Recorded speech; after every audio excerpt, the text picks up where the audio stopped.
কাঁচা আম দিয়ে আচার তৈরি করতে চাইলে এই আচারটা একবার হলেও ট্রাই করে দেখতে পারেন। এই আচার তৈরি করতে কোনো রকম তেল লাগে না, বেশি একটা মশলাও লাগে না, আর রোদে দেওয়ার তো কোনো ঝামেলাই নেই। খুবই সহজেই কিন্তু এই আচারটা আপনারা তৈরি করে নিতে পারবেন। আজ আবারও আপনাদের সাথে খুবই সহজ পদ্ধতিতে আমের আচারের রেসিপি নিয়ে আসলাম। আশা করি আপনাদের কাছে ভিডিওটি ভালো লাগবে। হ্যালো এভরিওয়ান, আসসালামু আলাইকুম। সবাই কেমন আছেন? আশা করি সবাই আল্লাহর রহমতে সুস্থ আছেন, ভালো আছেন। আলহামদুলিল্লাহ, আমরাও আল্লাহর অশেষ রহমতে ভালো আছি।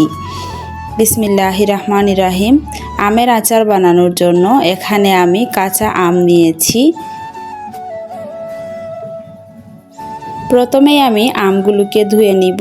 ভালো করে পানি দিয়ে আমগুলোকে ধুয়ে নিতে হবে, যাতে আমের গায়ে যে কষ থাকে সেটা চলে যায়। এখানে আমি পরিষ্কার পানি দিয়ে আমগুলোকে ধুয়ে নিচ্ছি। আর এখানে আমি একটু বড় সাইজের 3টি আম নিয়েছি। আমি এখানে অল্প করে আচারটা তৈরি করে আপনাদেরকে দেখাবো। আপনারা একটু বেশি করেও তৈরি করে নিতে পারেন। যদি আপনাদের বাসায় আম গাছ থাকে তো বেশি করে বানিয়ে এটা পুরো বছর জুড়ে সংরক্ষণ করে রেখে দিতে পারবেন। দেখুন, এখানে আমি আমটাকে ভালো করে ধুয়ে তারপর খোসা ছাড়িয়ে এভাবে স্লাইস করে কেটে নিয়েছি। আমি আমটাকে কিভাবে কেটে নিয়েছি আপনারা প্লিজ দেখে বুঝে নেবেন। আমি এটা অফ ক্যামেরায় কেটে নিয়েছি। এটাকে আমি গোল গোল করে কেটে তারপর মাঝখান থেকে বিচিটা ফেলে দিয়েছি। এখন আমি আমের স্লাইসগুলোর উপর দিয়ে দিচ্ছি 1 কাপ পরিমাণ চিনি। চিনি দেওয়ার পর এখানে আমি দিয়ে দিচ্ছি ভিনেগার। এখানে আমি 1/2 কাপ পরিমাণ ভিনেগার দিয়েছি। আর দিয়ে দিচ্ছি লবণ স্বাদ অনুযায়ী, দিয়ে ভালোভাবে মিশিয়ে নিচ্ছি। আর ভিনেগারটা অবশ্যই দেওয়া ট্রাই করবেন। যদি বেশি সময় ধরে আচারটাকে সংরক্ষণ করে রাখতে চান তাহলে ভিনেগার দিলে কিন্তু বেশি সময় নিয়ে এই আচারটা সংরক্ষণ করে রাখতে পারবেন। চিনি, ভিনেগার এবং লবণ দিয়ে এটাকে আমি 30 মিনিট এভাবে রেস্টে রেখে দিব। আর 30 মিনিট এভাবে চিনির মধ্যে রেস্টে রাখার কারণে চিনিগুলো একদমই গলে পানি হয়ে যাবে আর আচারগুলো খুবই শক্ত হয়ে যাবে। আর যখন আপনি এই আচারটা তৈরি করবেন তখন আচারটা একদমই ভাঙবে না বা গলে যাবে না। আর চেষ্টা করবেন আটিওয়ালা আম নেওয়ার জন্য, যাতে আমটা একটু শক্ত টাইপের থাকে। এই আম দিয়ে যদি এই আচারটা তৈরি করেন তাহলে দেখবেন একদমই ভাঙবে না, আর আমটা কিন্তু খুবই সুন্দর থাকবে আচার বানানোর পরও। এখন আমি আমটাকে একটা ফ্রাই প্যানের মধ্যে নিয়ে নিলাম। আর এখানে আমি যে চিনি গলে পানি বের হয়েছে সেটা দিয়ে দিয়েছি। আর এখানে কিন্তু এক্সট্রা কোনো পানি দেওয়া যাবে না। এখন আমি সুন্দর একটা কালারের জন্য দিয়ে দিচ্ছি 1/2 চামচ পরিমাণ লাল মরিচের গুঁড়া আর দিয়ে দিচ্ছি হলুদের গুঁড়া। দিয়ে এটাকে ভালোভাবে মিশিয়ে নিব। মেশানো হয়ে গেলে আমি চুলার আঁচটাকে বাড়িয়ে এটাকে জাল করে নিব 5 মিনিট। চুলার আঁচটাকে বাড়িয়ে এটাকে 5 মিনিট জাল করে নেওয়ার পর দেখবেন আমের কালারটা একদমই চেঞ্জ হয়ে গিয়েছে, মানে আমের কালারটা একদমই স্বচ্ছ পানির মতো হয়ে গিয়েছে। তখনই বুঝতে হবে যে আমটা সুন্দরভাবে কুক হচ্ছে।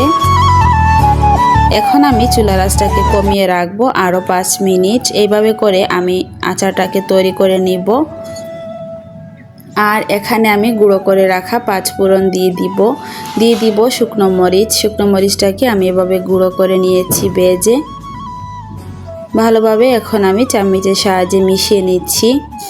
আর এটাকে চুলার আঁচটাকে কমিয়ে রেখে আমি এভাবেই রেখে দিব, বেশি নাড়াচাড়া করব না, এতে করে কিন্তু আমগুলো ভেঙে যাবে।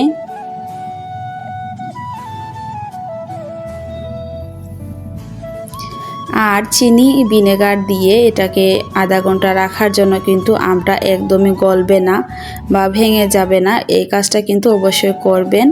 তো দেখুন, আমি এটাকে 5 মিনিট আরও জাল করে নিয়েছি। আর 5 মিনিট পর ফিরে এলাম। দেখুন আমটা কিন্তু খুবই সুন্দরভাবে চিনি শিরা স্যুপ করে নিয়েছে আর খুবই সুন্দরভাবে তৈরি হয়ে গিয়েছে। আর একদমই কালারটা চেঞ্জ হয়ে গিয়েছে। এখন আমি এটাকে পরিবেশন করে আপনাদেরকে দেখিয়ে দিব। তো দেখলেনই তো, খুবই সহজেই কিন্তু রোদে দেওয়ার ঝামেলা ছাড়া, তেল মশলার ঝামেলা ছাড়া এই আচারটা তৈরি করতে পারবেন।